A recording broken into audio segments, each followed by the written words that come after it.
सुप्रभात माननीय doctor sister M Rashmi AC, प्राचार्य पटना विमेंस कॉलेज, आदरणीय doctor sister M Tanisha AC, उप प्राचार्य Patna women's college, apostolic Carmel की सभी सिस्टर्स, शिक्षक वृंद, शिक्षकेतर कर्मीगण और इस सभागार में उपस्थित सभी छात्राएं, आज के इस परम पावन दिवस पर आयोजित इस प्रार्थना सभा में मैं सृष्टि तिवारी और मैं आहना मानसिंह आप सबों का हार्दिक नमन, वंदन और अभिनंदन करते हैं। आप सभी से अनुरोध है कि प्रार्थना सभा के दौरान शांति बनाए रखें। आज का यह मंगल आयोजन दो कारणों से अत्यधिक महत्वपूर्ण है। प्रथम, 16 जुलाई मां मरियम का पर्व है, जिन्हें हम श्रद्धा एवं प्रेमवश कार्मल माता और कार्मल की सुंदर महारानी कहकर संबोधित करते हैं। द्वितीय, इस वर्ष 1 अक्टूबर 2023 को पटना विमेंस कॉलेज की संस्थापिका मदर वेरोनिका के जन्म की द्विशताब्दी मनाई जा रही है।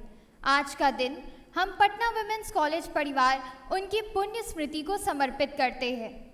1823 में कॉन्स्टेंटिनोपल में जन्मी मदर वेरोनिका को सोफी लीव्स के नाम से भी जाना जाता था।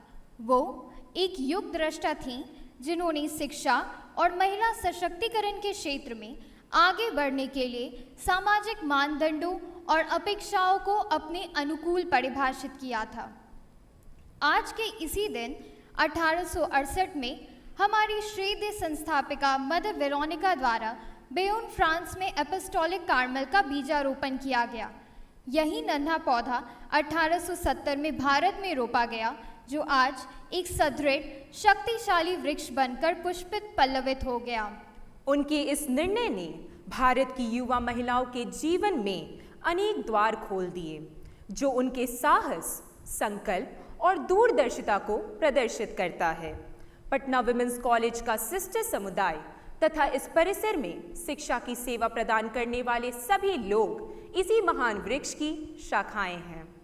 पटना विमेंस कॉलेज परिवार इस पावन दिवस पर सच्ची श्रद्धा और भक्ति के साथ हम सबकी माता तथा कार्मल की सुंदर महारानी प्रभु यीशु की माता मरियम के प्रति अपना प्रेम एवं कृतज्ञता प्रदर्शित करता है। आइए हम इस प्रार्थना नृत्य द्वारा इस पूरी सृष्टि के साथ मिलकर प्रभु के अनुपम उपहार के लिए उनके चरणों में धन्यवाद सुमन अर्पित करें।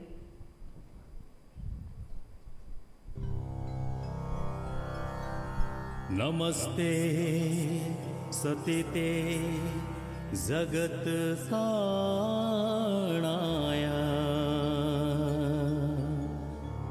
नमस्ते चिते सर्वलोकाश्रयाय, नमो द्वैततत्त्वाय मुक्तिप्रदाय, नमो ब्राह्मणे व्यापिणे शाश्वताय।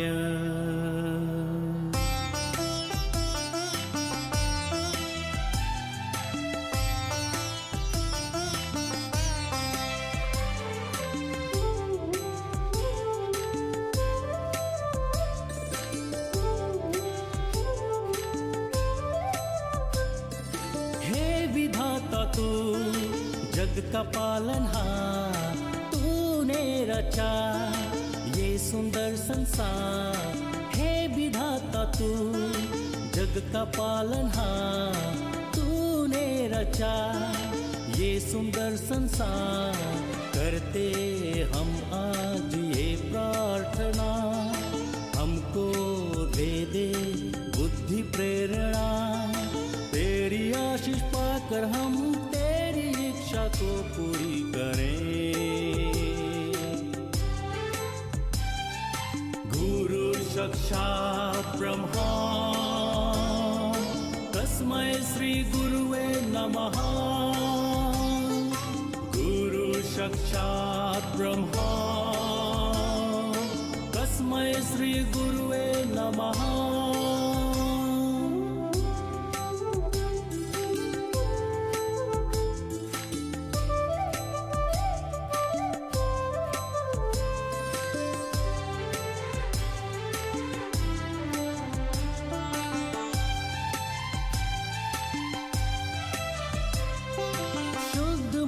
से तुझ पे करे ध्यान, जीवन के हर दान तुझसे पाए हम। शुद्ध तन से तुझ पे करे ध्यान, जीवन के हर दान तुझसे पाए हम। करते हम आज ये प्रार्थना, हम में भर दे शक्ति चेतना। तेरी कृपा पाकर हम प्रेम भावना बनाए रखें। शत्रु बुद्धि विनाशा, दीप ज्योतिर्नमस्ते। शत्रु बुद्धि विनाशा, दीप ज्योतिर्नमस्ते।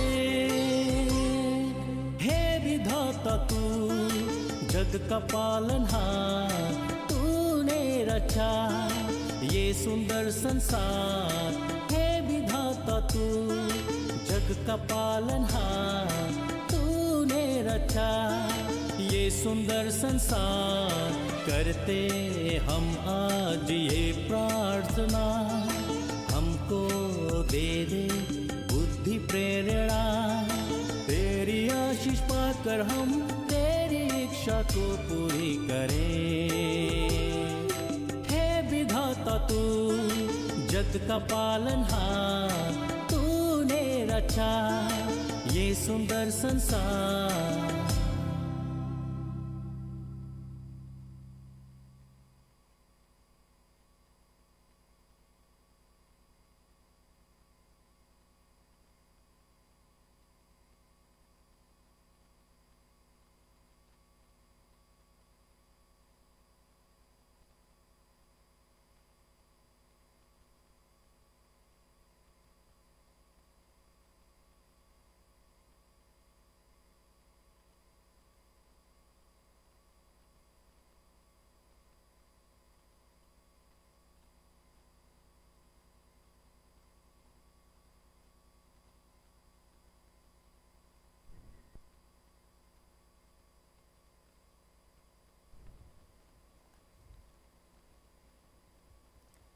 अब हम आप सभी के समक्ष प्रस्तुत करने जा रहे हैं हमारे नायक एलाइजा के जीवन की एक झलक।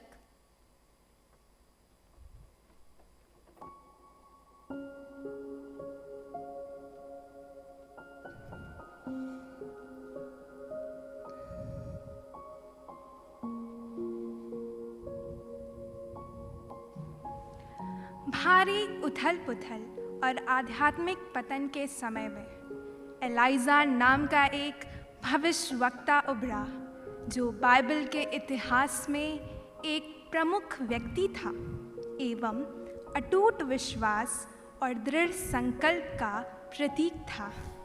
अपने समय में प्रचलित मूर्ति पूजा को चुनौती देते हुए उन्होंने निडर होकर राजाओं, झूठे देवताओं के पैगंबरों और बुरी ताकतों का सामना किया।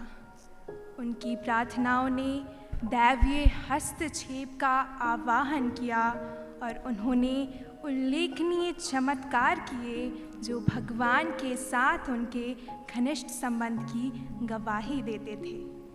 एक सच्चे ईश्वर की पूजा के प्रति एलाइजा के उत्साही समर्पण और दैवीय मार्गदर्शन में उसके अटूट विश्वास ने उसे विश्वास का आदर्श बना दिया। उनकी विरासत साहस, दृढ़ विश्वास और ईश्वर के प्रति अटूट समर्पण की शक्ति के प्रतीक के रूप में जीवित है।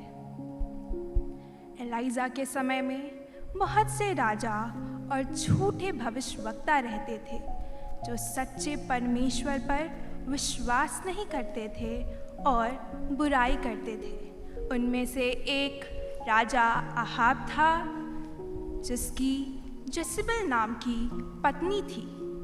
राजा और उसकी पत्नी दोनों दुष्ट परिवारों से थे।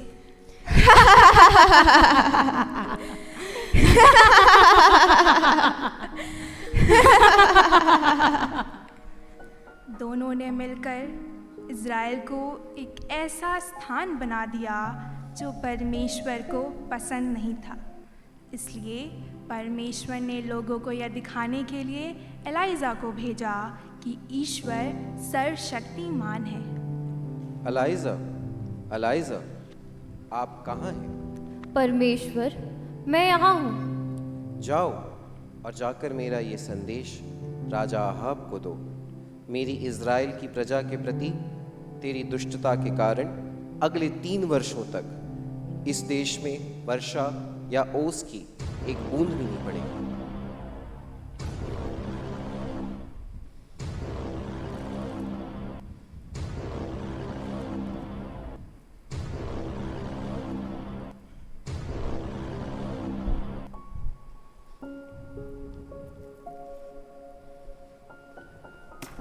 एलाइजा, तुम्हें क्या कहना है?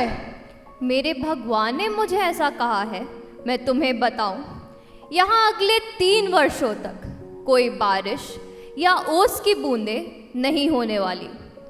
अहाब को विश्वास नहीं था कि ऐसा होगा, क्योंकि वह बाल जो मौसम का स्वामी था की पूजा करता था और उसे बारिश देने में सक्षम होना चाहिए था, जिसके लिए लोग प्रार्थना करते थे। एलाइजा, एलाइजा, यहाँ से जाओ और पूर्व की ओर मुड़ो और अपने आप को वादी चेरिट में छिपा लो, जो जॉर्डन के पूर्व में है। तुम नाले का पानी पीना, और मैंने कौवों को आज्ञा दी है कि वे तुम्हें वहाँ खिलाएं।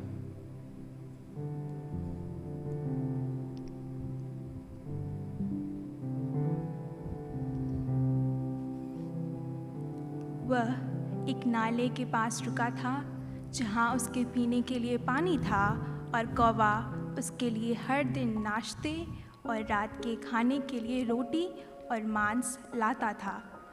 कुछ समय बाद वह नाला जिससे एलाइजा पानी पी रहा था सूख गया और पीने के लिए पानी नहीं रहा।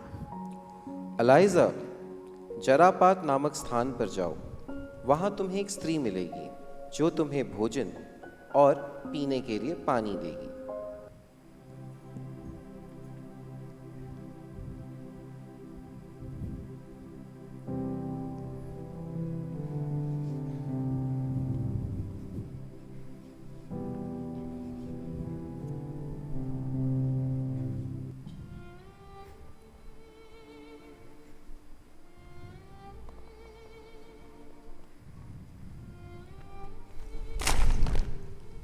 एलाइजा ने ईश्वर पर भरोसा किया और जैसा ईश्वर ने कहा वैसा ही किया।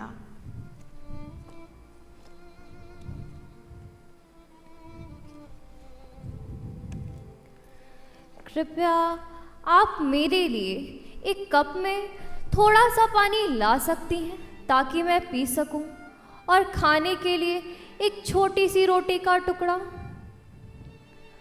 आपकी तरह मैं भी भगवान में विश्वास करती हूँ, लेकिन मेरे पास खाने के लिए रोटी नहीं है।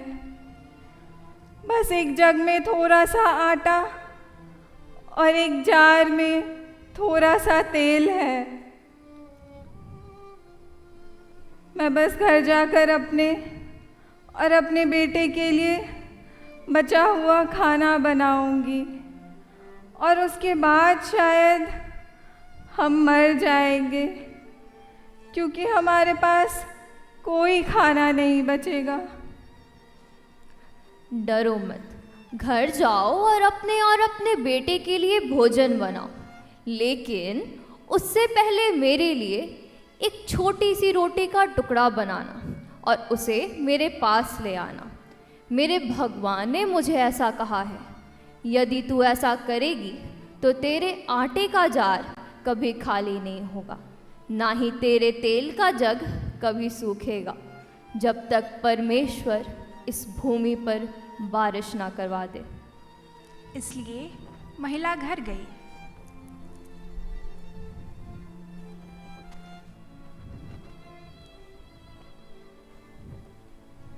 और एलाइजा ने जैसा उससे कहा था वैसा ही किया।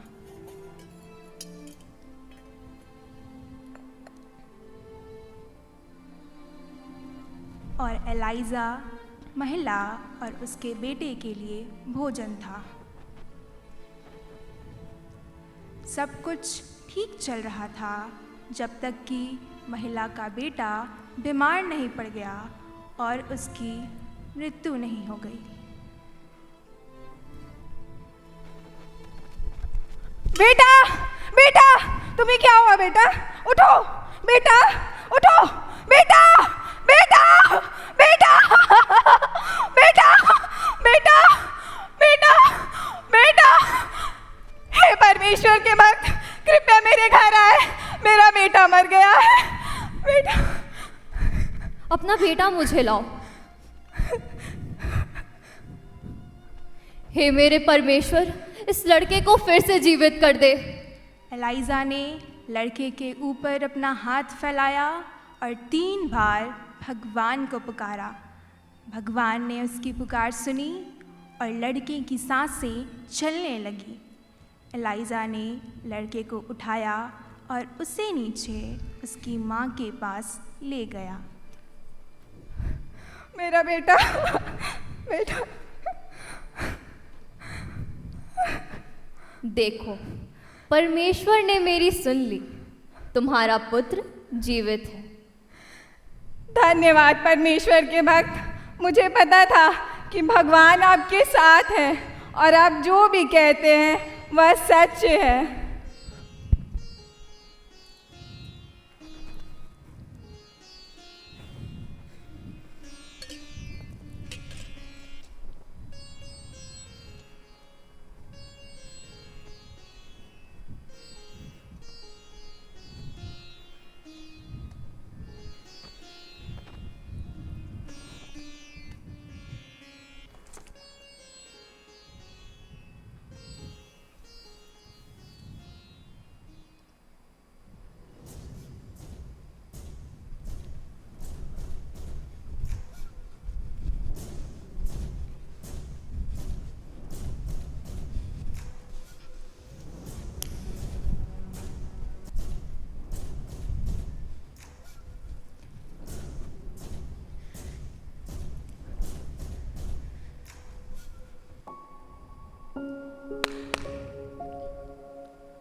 जाओ और जाकर एलाइजा से कहो कि वह अपने परमेश्वर से प्रार्थना करे और हमारी भूमि पर वर्षा लाए।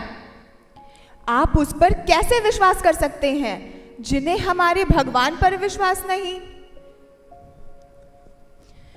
हमारे भगवान पहले भी अपनी शक्ति का प्रदर्शन कर चुके हैं। ओबद्याह एलाइजा से मिलता है और एलाइजा को राजा अहाब का संदेश देता है। राजा अहाब अपने परिवार के साथ उपवास करता है। एलाइजा को राजा के बारे में पता चलता है और वह उससे मिलने जाता है।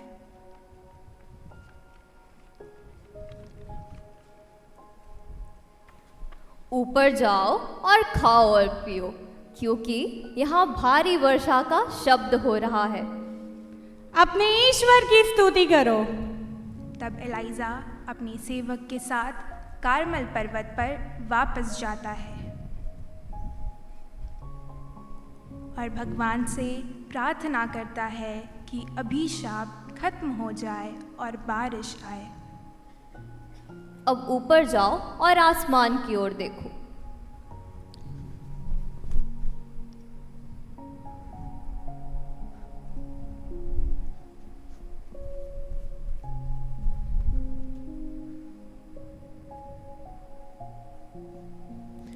मुझे साफ आसमान के अलावा तो कुछ नहीं दिखाई दे रहा है। बारिश वाले बादल तो नजर ही नहीं आ रहे। तुम फिर से जाओ और ऊपर आसमान की ओर देखो। अपने विश्वास और अपनी आशा को जीवित रखो।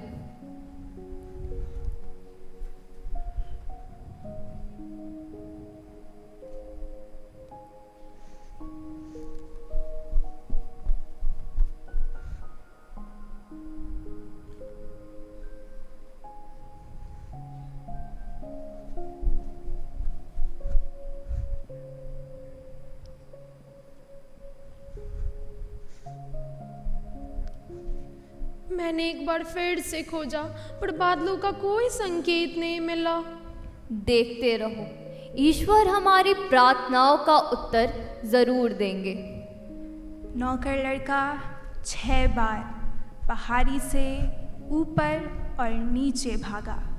हर बार एक ही आवाज़ के साथ लौटा कि बारिश के बादल नहीं दिख रहे हैं। और 7वीं बार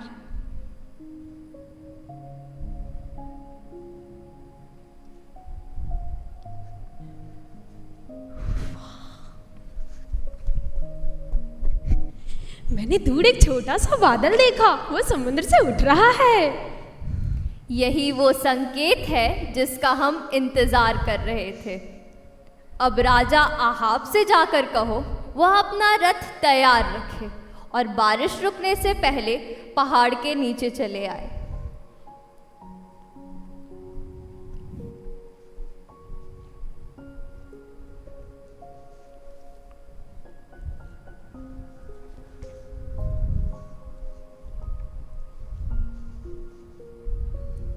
ईश्वर ने अपने इस योग्य सेवक की करुण पुकार के प्रत्युत्तर स्वरूप एक छोटा सा बादल कारमल पर्वत पर भेजा, जिसने मूसलाधार वर्षा के रूप में प्यासी धरती की प्यास बुझाई और लोगों की दुर्दशा से मुक्ति दिलाई। ये नन्हा रहस्यमय बादल जिसे ईश्वर ने भेजा था, माता मरियम का प्रतीक था, जो कालांतर में प्रभु बालक यीशु के रूप में मानव जाति हेतु महानतम वरदान सिद्ध हुआ। इस प्रकार माता मरियम, जो बादल के प्रतीक रूप में उपस्थित हुई थीं, कारमल की माता तथा रानी के रूप में लोकप्रिय हुई। माता मरियम आज भी अपने भक्तों के लिए एक माँ, एक शरणदाता और एक प्रेरणा स्रोत है, जो उनकी मदद, संरक्षण तथा मार्गदर्शन करती हैं।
माता मरियम हम सबकी प्यारी माँ है।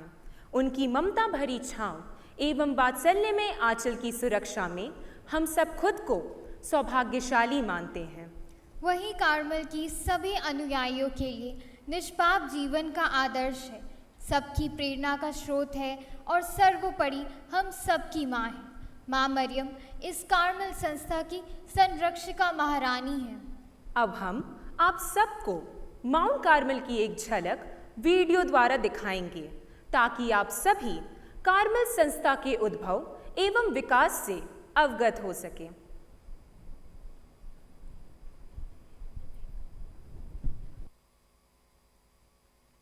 माता मरियम का प्रेम अद्वितीय है। वह कोई नियम नहीं जानता और अपने बच्चों की रक्षा के लिए तत्पर रहता है। माता मरियम का प्रेम हमें बढ़ने, समृद्ध होने में सहायता करता है। पेड़ को बढ़ने और फलने फूलने के लिए पानी, खाद और धूप की आवश्यकता होती है। हमारे जीवन में माता मरियम का प्रेम यही कार्य करता है।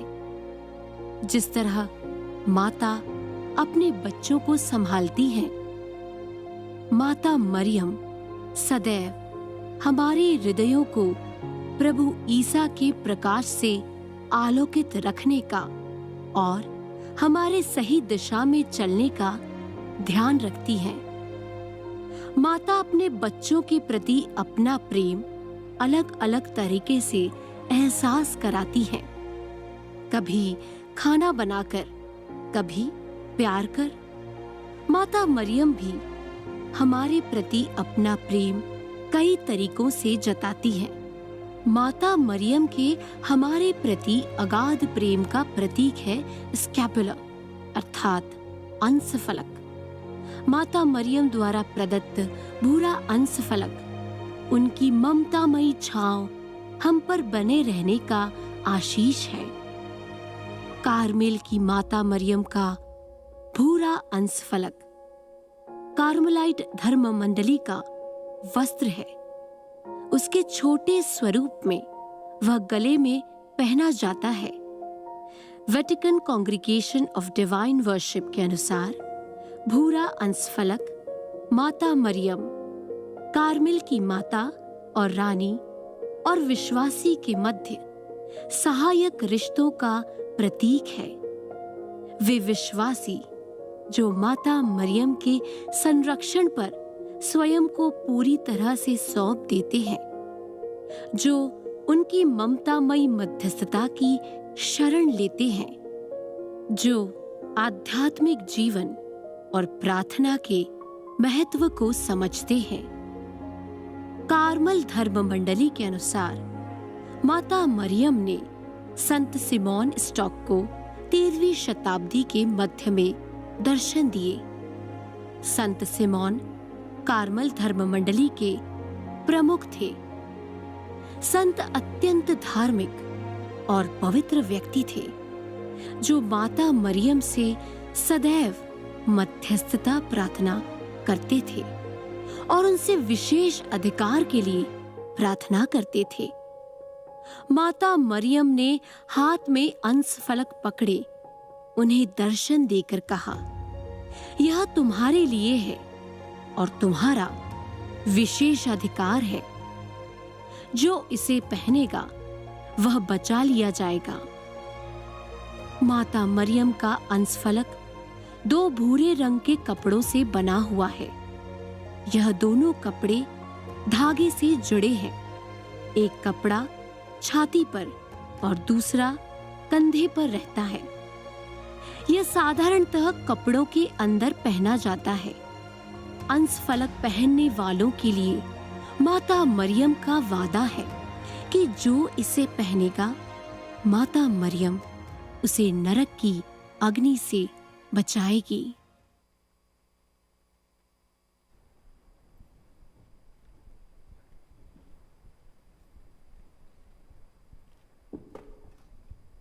आइए हम प्रार्थना, मौन, विश्वास, विनम्रता, सेवा, पवित्रता और आत्म बलिदान से मिलने वाले कार्मल के फलों को इकट्ठा करने की यात्रा करते हुए माता मरियम का आशीर्वाद लेना जारी रखें।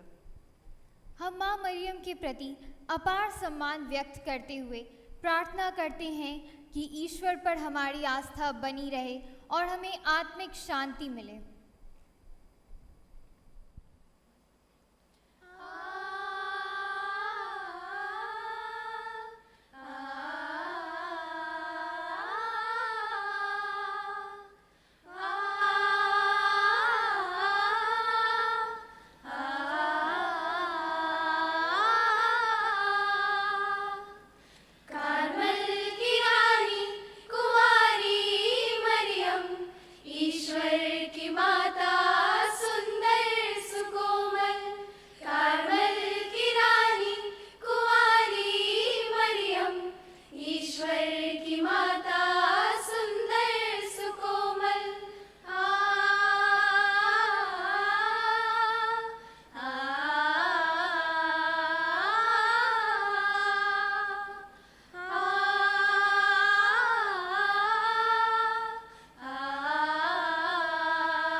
हमारा जीवन एक यात्रा है।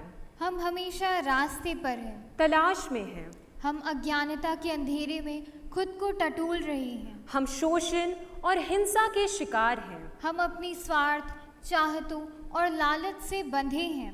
उथल पुथल, नफरत और अक्षमता की इस दुनिया में हम अनंत सत्य की तलाश करते हैं और कार्मेल शाश्वत सत्य की निरंतर खोज है। जीवन की इस यात्रा में हम कार्मेल की माता मरियम का मार्गदर्शन और सुरक्षा प्राप्त करना जारी रखते हैं। एपिस्टोलिक कार्मेल, कार्मेल की रानी के विशेष हस्तक्षेप और संरक्षण के कारण संभव हुआ। यह वह स्वर्गीय माँ थी जो छोटे एपिस्टोलिक कार्मेल के साथ चली, उसके साथ मेहनत की, प्रार्थना की और बड़ी चुनौतियों तथा परेशानियों के समय में उसकी रक्षा की। आज मदर वेरोनिका की विरासत अनगिनत व्यक्तियों को प्रेरित करती है, विशेषकर शिक्षा के क्षेत्र में महिला सशक्तिकरण के प्रति उनकी अटूट प्रतिबद्धता और प्रगतिशील मानसिकता उन्हें वास्तव में अपने समय से आगे की महिला बनाती हैं। मदर वेरोनिका के दृष्टिकोण और मूल्यों की अनुगूंज आज भी शिक्षा की शक्ति और समाज की भलाई के लिए बाधाओं को तोड़ने का महत्व याद दिलाती है। इस शुभ दिन पर हम मदर वेरोनिका को उनकी नेतृत्व क्षमता और अदम्य इच्छा शक्ति के लिए स्मरण करते हैं, जो साहस, दया और शिक्षा की साक्षात प्रतिमूर्ति है। आइए हम उनकी नेतृत्व, प्रतिबद्धता, नवाचार और करुणा के गुणों का अनुकरण करें, जिससे वे आधुनिक दुनिया की चुनौतियों का सामना करने के लिए एक आदर्श मॉडल व मार्गदर्शक बने रहें। अब हम सभी प्रतिभागी मदर वेरोनिका की 200वीं जन्म शताब्दी पर एक श्रद्धापूर्ण भावांजलि अर्पित करते हैं।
हम कार्मेल की माँ को उनके समस्त बच्चों के प्रति प्यार और देखभाल के लिए धन्यवाद देते हैं और उनकी हिमायत के माध्यम से हम ईश्वर से प्रार्थना करते हैं कि वे हमें आशीर्वाद देते रहें, हमारी रक्षा करें और हमारी सभी प्रयासों में हमारा मार्गदर्शन करते रहें।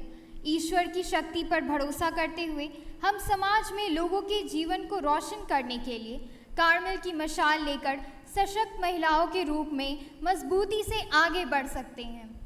अब मैं हमारी माननीय प्राचार्य doctor sister M Rashmi AC से विनम्र अनुरोध करती हूँ कि वे कृपया मंच पर पधारें और अपने आशीर्वचनों से हमें कृतार्थ करें।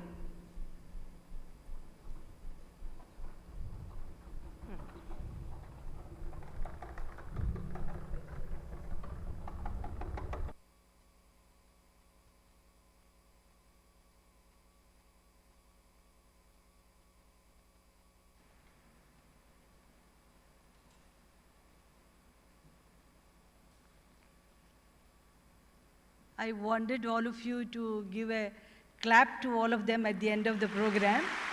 So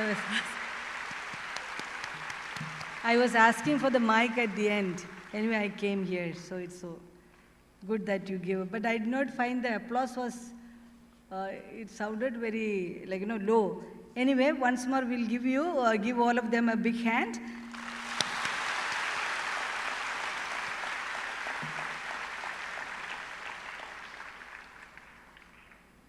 A very good morning to all of you. We have just had a prayer service in honor of our Mother of Carmel, whom many of you might know because that you must have studied in Carmel schools or anywhere connected to Carmel. If you have paid attention to everything that was presented here, you would already know the history of this feast. Did you get an idea of the history of this feast? No, you did not get. So you have not taken in anything. You saw some pictures. Okay, anyway, at the outset, I would like to thank Sister Anna, Assistant Professor, Department of Geography, and all the helpers for this meaningful prayer service. Thanks to Miss Inakshi, Coordinator Performing Arts, Miss Samiksha, Assistant Professor, Department of Sociology, Miss Pooja, Assistant Professor, Department of Commerce, for your choreography and creativity. Thanks to Dr. Sister Celine Krasta, the Cultural Coordinator, for her support and guidance. I also thank the technical team for managing the sound and lighting perfectly well. Thank you, student participants of this program, for willingly coming forward to participate in this prayer service. Now, we will give all of them, all those whom I mentioned and those if I have left out, we shall give them a big applause.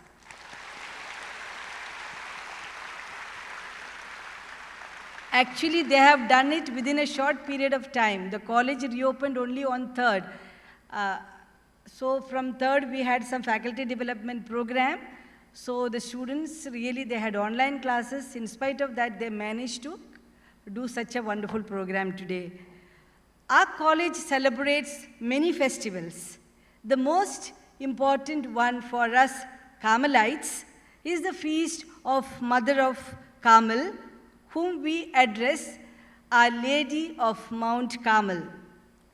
She is the special patroness of all Carmelites, and we sisters, as well as those who are connected to us, like our staff, you, the students, and our workers, co-workers, our parents, and all our benefactors who are privileged to belong to this Carmelite family.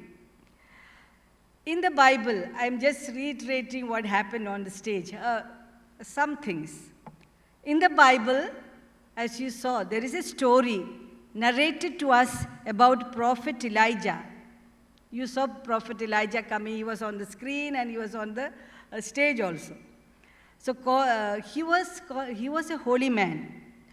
When there was a famine, that also you saw, when there was a famine caused by drought in Israel, this holy man, he was a prophet, went to the top of Mount Carmel and prayed for rain, and his prayer was heard. When there came a small cloud which grew bigger and darker, brought forth rain in abundance. Actually, this cloud was compared to Mother Mary. Mother Mary came and stood near Mount Carmel there, dressed like Mother Mary. Otherwise, also you saw her on the screen. Who brought Jesus into this world, bringing love and compassion to all. This was the reason why she was called Mother of Carmel. Then what is this Carmel? Carmel, when we hear there is something. What is this Carmel? So it is a mountain. Mount Carmel is a mountain situated on the western coast of Palestine, that is in Israel. It overlooks the Mediterranean Sea. It is fresh and green throughout the year. So devotion to our Mother of Carmel started in ancient times. You saw when Simon Stock, I don't know, you may not have understood, the whole story was there, but you may not have taken in. One monk was receiving something from Mother Mary, and that happened on 16 July. So when some monks went to Mount Carmel to spend time in prayer and silence, these monks were called Carmelites. We, the sisters of Patna Women's College and all Carmel schools, belong to this great family of Carmelites. There are a large number of Carmelite sisters all over the world who live in seclusion and spend their time only in praying. They are called cloistered Carmelites. We have such one monastery in our near Digga. It is called Tapovan, Carmel Tapovan. So we have one such. Sisters only pray. They are called cloistered Carmelites, as I said. Then others like us spend time in praying as well as doing work such as education or involve ourselves in social work. So we are called active Carmelites. So we are apostolic Carmelites. For us Carmelites, Mount Carmel symbolizes prayer. That is why among the core values, faith in God stands first. Actually, in Mount Carmel, that was what happened. You saw Elijah praying, and Elijah said, have faith, the rain will come. He told that king. Same thing he told that widow. Then, no, your jar will never get over. So, this is a kind of trust in God, faith in God. So, that is what we Carmelites take as a first core value, faith in God. We have a special devotion to Mother Mary. She has great power with God, as she is the mother of Jesus. We believe that a mother will never fail to hear the prayers of her children. So all Carmelites celebrate this feast day of our Mother of Carmel on 16th July. 16th July is tomorrow, Sunday. So we are celebrating it today. Otherwise also, we always celebrate it on one day before. 15 July. We want to tell you that we consider all of you as part of our Carmelite family and pray for your dear ones and all of you, dear teachers, support staff, and students who are part of our Carmelite family. May you too experience Mother Mary's special protection. May she be a mother to you at all times. Sister Tanisha and all the sisters of Avila Convent join me in wishing you a very happy feast of our Mother of Carmel.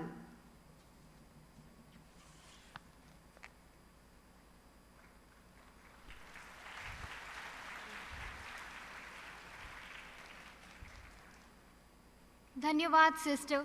आपके शब्दों के लिए मैं अपना आभार प्रकट करना चाहूँगी। आपके शब्द हमेशा से ही हमारे लिए गहरी प्रेरणा का स्रोत रहे हैं।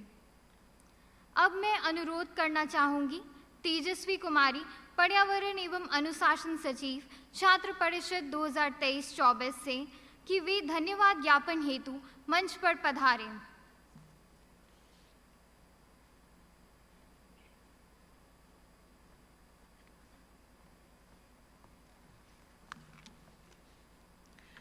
रोशन करती स्याह गगन को जैसे जलती तीव्र ज्वाला, है विंदी है कार्मेल की माता, करो प्रदर्शित पथ हमारा। मैं तेजस्वी कुमारी, पर्यावरण एवं अनुशासन सचिव, छात्र परिषद 2023-24, पटना विमेंस कॉलेज, आज कार्मेल पर्व के इस शुभ अवसर पर आप सभी के समक्ष धन्यवाद ज्ञापन हेतु उपस्थित हूँ। सर्वप्रथम मैं हमारी परम आदरणीय प्राचार्य एवं हमारी प्रेरणा स्रोत doctor sister M Rashmi AC और उप प्राचार्य doctor sister M Tanisha AC के प्रति आभार व्यक्त करती हूँ, जिन्होंने हमेशा हमारा मार्गदर्शन किया है। सचमुच किसी भी कार्य को महत्वपूर्ण तरीके से संपन्न करना किसी जिम्मेदारी से कम नहीं, और इस जिम्मेदारी को बखूबी निभाया है हमारे कॉलेज के सांस्कृतिक संयोजकों ने। इसके लिए मैं धन्यवाद देती हूँ हमारी सांस्कृतिक संयोजक एवं इतिहास विभाग की अध्यक्षा डॉक्टर सिस्टर सिलीन क्रास्टा एसी को। मैं हृदय की अतल गहराइयों से आभार व्यक्त करती हूँ मिस इनाक्षी डे विश्वास, समन्वयक प्रदर्शन कला, एवं मिस समीक्षा सिन्हा, सहायक प्रोफेसर समाज शास्त्र विभाग का। मैं आभार व्यक्त करती हूँ सिस्टर अन्ना एसी, सहायक प्रोफेसर भूगोल विभाग का, जिन्होंने इस कार्यक्रम के आयोजन हेतु अपना बहुमूल्य योगदान दिया। मैं धन्यवाद देती हूँ अद्वितीय सिन्हा, सहायक प्रोफेसर राजनीति शास्त्र विभाग को, उनके बहुमूल्य वक्त के लिए। मैं तकनीकी सहायता के लिए Patna women's college technical team के सदस्यों की अजय सर, सुमित रंजन सर, अमृता प्रकाश मैम, पूजा मैम और आशीष सर की आभारी हूँ। मैं धन्यवाद देती हूँ सभी दीदी एवं भैया को। आपके सहयोग के बिना इस कार्यक्रम का आयोजन संभव नहीं था। अंत में मैं साथी विद्यार्थी परिषद को भी उनकी कड़ी मेहनत के लिए धन्यवाद देती हूँ। इन्हीं शब्दों के साथ मैं इस कार्यक्रम का समापन करती हूँ। आप सभी का दिन शुभ और मंगलमय हो। कार्मेल पर्व 2023 की आप सभी को बहुत बहुत शुभकामनाएं।